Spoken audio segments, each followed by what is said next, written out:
Hey everybody, this is Creeperella, and it's Valentine's Day, so you're here listening to creepy readings. Thank you for that, spending your time with me on Valentine's Day. These stories are some Let's Not Meets that I found on Reddit. I originally wanted to do 4, but I'm suffering some kind of sinus infection, and during the second recording, you can definitely hear it. I wanted to thank everyone for listening. I'm well on my way to 200 subs. That's amazing since I was sitting at 20 subs for about 2 years. I'm lazy, get over it. Anyway, I want you to enjoy these and just be grateful that even if you're alone today, you're not the person in this story. This really happened to them and it really sucked. And yeah, this isn't you. So be happy about that. Happy Valentine's Day. Stay creepy. If you like this video, you should probably, subscribe. I can't say this word. Subscribe. There we go. Yeah. Bye. I don't think I like that. And I did not stop recording. Because I'm not pressing stop.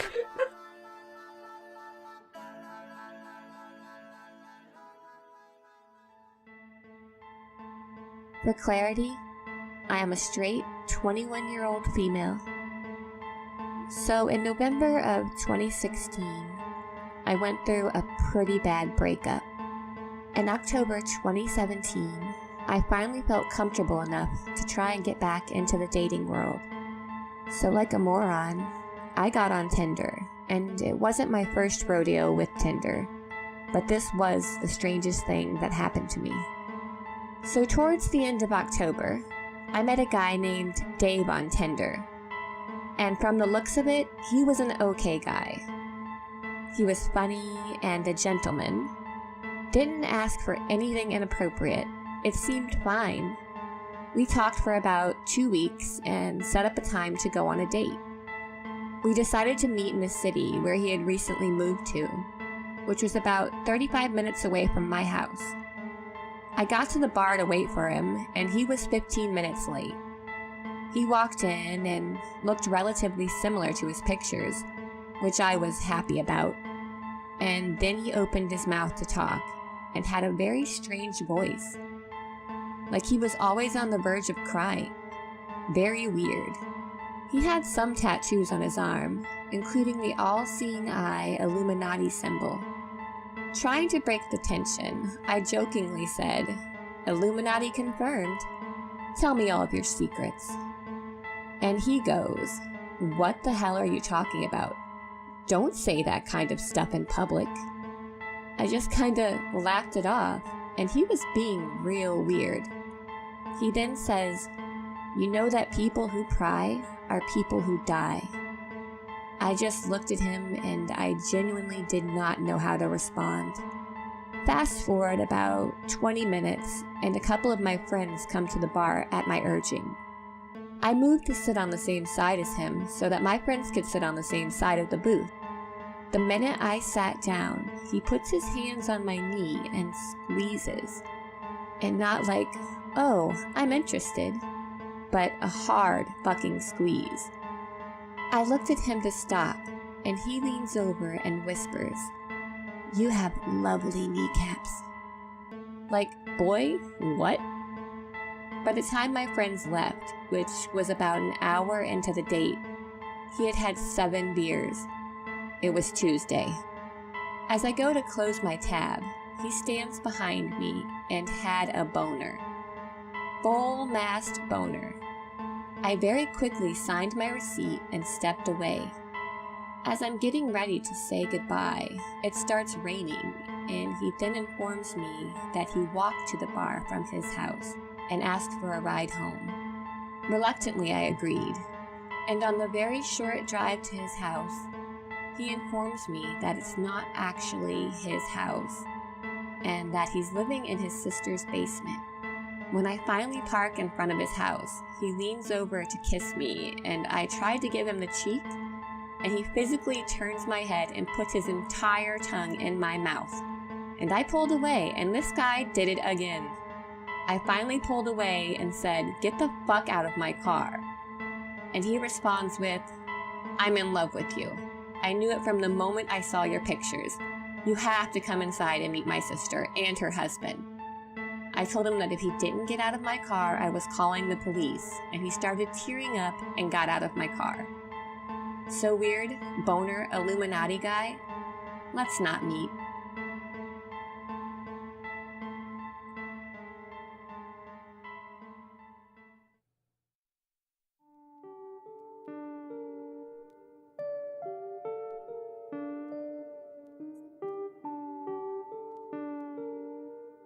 A few years back, when I was around 18 years old, my best friend Jessie at the time was dating and rooming with this guy named Corey. Corey had a twin brother named Tyler. They were both super nice, friendly guys. I would hang out over at Jessie's house quite often because she didn't drive and had a baby to take care of. A lot of the time, I would babysit for her so she could work her 2 jobs. When Corey and Jessie started to date, Corey's twin brother needed a place to stay as well. There was enough room in the apartment for Tyler to stay at Jessie's apartment until he was able to get back on his feet. So pretty much every time I was at Jessie's, the twins were there as well. Not too long after Tyler had arrived, Jessie made a joke stating how fun it would be for me and Tyler to date since she was dating Corey. She thought it would be cool for the 2 best friends to date twin brothers.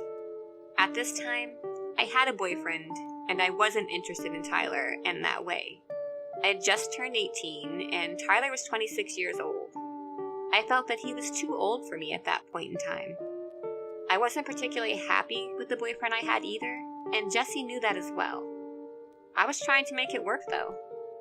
One day, Tyler was taking a shower when I'd arrived at Jessie's. Jessie and Corey were hungry and wanted to go grab some food for everyone. They left and I stayed behind, just chilling in Jessie's bedroom. Tyler had come in not too long after they left and sat on the bed with me. He was talking to me about random things. Then, all of a sudden, he just blurts out that he has strong feelings for me and that he's in love with me. I barely knew him, but I told him I was sorry and that I had a boyfriend, which he already knew, but I felt I needed to remind him. He told me that he knows, but he just wishes he had had me instead, and that he will just have to learn to get over it. So from there, I relaxed a bit about the situation. After all, you can't help who you're attracted to, and that's totally fine. A couple months later, I was talking to Jessie on the phone, and Tyler was there with Jessie. She was again joking about me and Tyler dating, and I said he's too old for me anyway. It might be your thing, but not mine. I was trying to joke back with Jessie. I had to get off the phone though with Jessie after that point, because I had things to do. Not too long after we hung up, she called me back. When I answered, she said Tyler just scared the shit out of her. I asked her what had happened. She said he got super angry at what I'd said about him being too old for me, and he started flipping shit and stormed out of the house. She thought he was going to do some damage. I couldn't believe that he was being so overdramatic like that. I told her that he's being ridiculous and he needs to get over it. It's just how I feel. He's a nice guy, but no thank you. I made that clear a while ago anyway. Jessie knew about the incident of him telling me he had strong feelings for me. She probably shouldn't have kept joking about it, but again, she felt she was being harmless. After his breakdown at Jessie's, he did end up apologizing to her and to me for acting that way. We forgave him and told him he needs to work on his anger issues or he's going to scare people away. He promised he would. A couple more months later, Tyler started texting about how he can make me happy and that I should leave the guy I was with for him. That he would do everything for me and give me anything I wanted. I told him he needed to stop this because I already told him I wasn't interested. He wouldn't stop though. He kept blowing up my phone with long paragraphed messages about wanting me to be with him, the things he would buy me and do for me. He was also talking really bad about my boyfriend at the time. which he wasn't wrong about my boyfriend. My boyfriend at the time was a horrible human being. I was getting sick of him blowing up my phone after I was repeatedly nice to him about the situation, and tried my best to let him down easy. So I went to my boyfriend about it. As soon as I showed him the text, that created a whole other wildfire. He lost his shit and got angry with me, as if it was my fault. He ended up punching a hole in his bedroom door and fighting with me the whole car ride. He said I brought this on myself because I didn't stop talking to Tyler. I was pretty upset that he was treating me this way, and then I had Tyler blowing up my phone as well. It was too much at once. So I blocked Tyler from messaging me and calling me. That didn't stop him though. He would make Facebooks and message me on there. Super long paragraphs again. He started talking about marrying me and what ring I would like for him to buy. He wanted to get me all these gifts too, and sometimes he would. He would get me gifts and have Jesse and Corey bring them to me when he was at work. I would constantly tell him to leave me alone, and he would say he'd do that if that's what I wanted. I would tell him it was what I wanted, and he would leave me alone for maybe a day, sometimes less. Then I would get another 5 paragraphs from him again. Every day this happened, and it happened pretty much all day. I had stopped responding, hoping he would stop then, but he didn't. He kept sending the paragraphs, and I honestly stopped reading them. I blocked him on Facebook, but he would just make another one and message me on it. He kept up with that for a long time. I kept ignoring him though. Then one day, that was the last straw. I tried my best to be patient with him and not take it to the police, but this was it. Tyler had messaged me again on Facebook. He said that my silence has given him the impression that I'm playing hard to get, and that he likes that. He said that he understands just what I'm doing now, so since I won't talk to him, that he's going to come to my house and give me what I want. He said if I didn't answer him back right now, that he was going to come over and do things to me that I can't even imagine, and then I will really want him. I didn't reply to those messages either, thinking he wasn't really going to drive to my house. He's just trying to get a response out of me, and it's not happening. It was a scary message though, nonetheless. I had taken a nap at some point that day. There was a knock on my door, but I didn't answer it. My mother wasn't home, so if it was her, she would have had the key and come in. I just ignored the knock and went back to sleep. Then I heard my mom come in and call my name. I got up and went to her, and she said that I'd had a letter from someone. It was shoved under the door. She handed it to me, and it was from Tyler. He did show up at my house. In the letter, he wrote some pretty disgusting things to me. He said he was pissed that I didn't open the door and let him in. That he came all the way down here just to talk to me, and this is how I treat him. That I'm a bitch and selfish, etc. He said he was going to take me out to pick out a wedding ring, and now it's the last thing he ever wants to do. He said he hated me. He just went on and on in the letter, expressing his anger with me.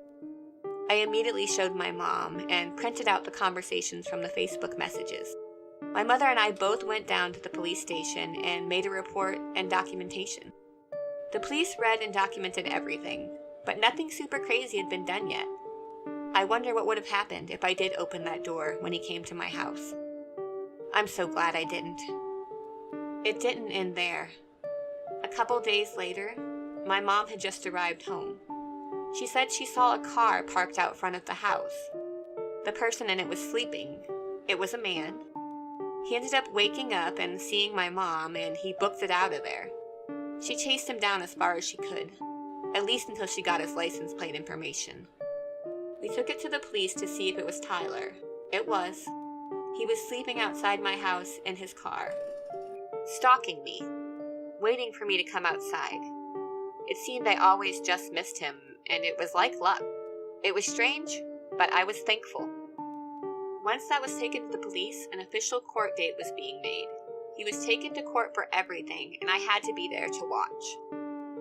They never asked me to testify, but I was there to see what consequences one would get from this harassment. He got a slap on the wrist and was told to never talk to me again. He agreed with everything the judge said.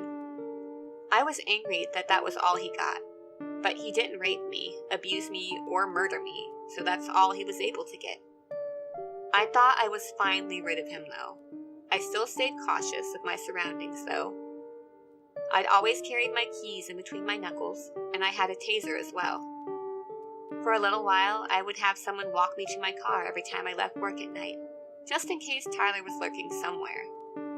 He was a strong bodybuilder type, so I knew I would never have a chance against him. A few months go by, almost a year, and I get a comment on my separate business Facebook page. It was Tyler. He was commenting some super vulgar things on my page. One of the comments concerned my boobs. I immediately printed that out and went to the police. They couldn't believe he was back at it again, harassing me. I was so tired of this shit already, I felt like he would never go away. Again, we went to court, and this time, he was not allowed on social media for at least 3 years, and wasn't allowed to have any contact with me. He also had to do community service, and he did get taken away in handcuffs. During the process of this second court meeting, he did admit to his lawyer, who told my lawyer, that he was obsessed with me and he didn't know why. My lawyer told me what he said, and I felt cold inside. I couldn't believe it to hear the actual word, obsessed. That's exactly what it was too, and for him to actually say it, as if it's normal. Since that court date, I hadn't heard from him or Corey or any of his family. I haven't seen them either. I've moved twice since that's happened, and my Facebook is quite private. I'm 25 next month, and I'm constantly still having to worry that he will find me one day. That he'll make a Facebook and try to harass me again. I'm pregnant with my first child, and I don't need that stress along with that. I hope we never meet again, Tyler.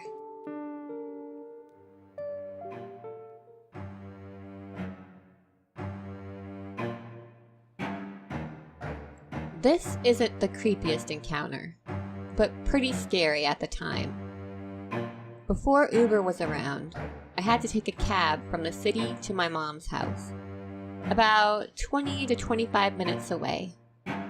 Cab drivers are some of the creepiest people I've encountered, but this one took the cake.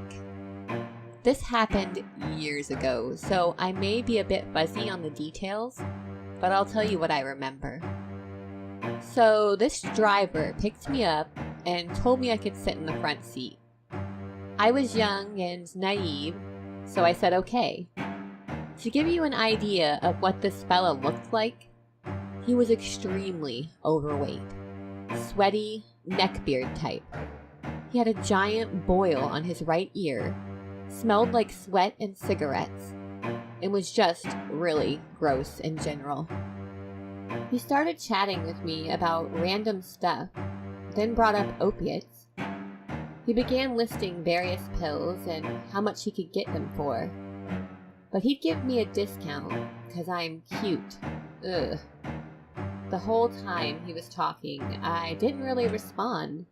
Just kept saying, uh-huh, to everything. Meanwhile, he was swerving all over the road, like he was drunk. We had to drive over a large river, and he nearly ran us off the bridge. At this point, I was really freaked out, and started planning how and where I could get him to drop me off.